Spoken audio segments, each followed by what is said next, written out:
In any society or community, big or small as it may be, respect is an element that should never be forgotten, as that society or community would have to pay a heavy price.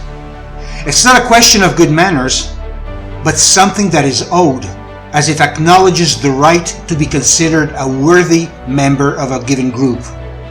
After all, we share not only our human nature, but also the hardships that life bestows upon us. It's not easy for anyone, and for some, it's even harder than for others, for a reason we can't even remotely fathom.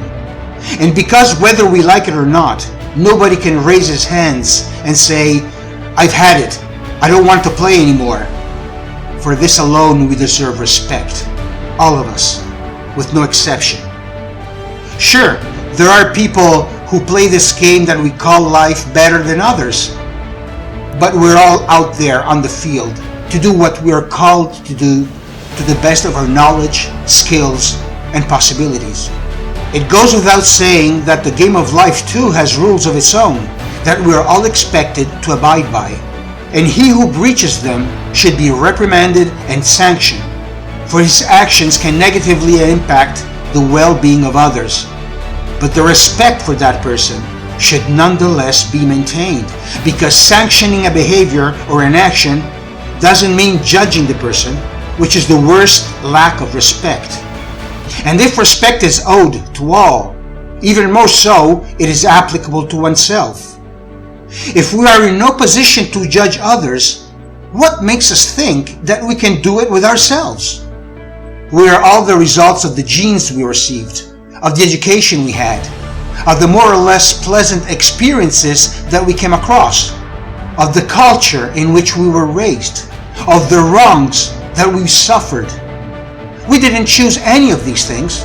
They were dumped on us without our consent, and they condition our lives in ways that are impossible to either quantify or qualify, and yet we chose to move on with life and to live our lives nonetheless. And if this were the only good thing that we ever did, that's enough to be worthy of respect for ourselves. Shame and guilt don't make us any better, and for sure, they do not alleviate the pain of those we may have hurt in our life. And instead of whining and feeling sorry for being such horrible human beings, wouldn't it be better to try and understand how we could remedy to the wrong that we inflicted to others instead? This would certainly raise our sense of self-respect. And because this would help us understand that we're not just passive victims of the wrongs we suffered, and that we can choose a different role, then we can interrupt the vicious circle and make the world a truly better place.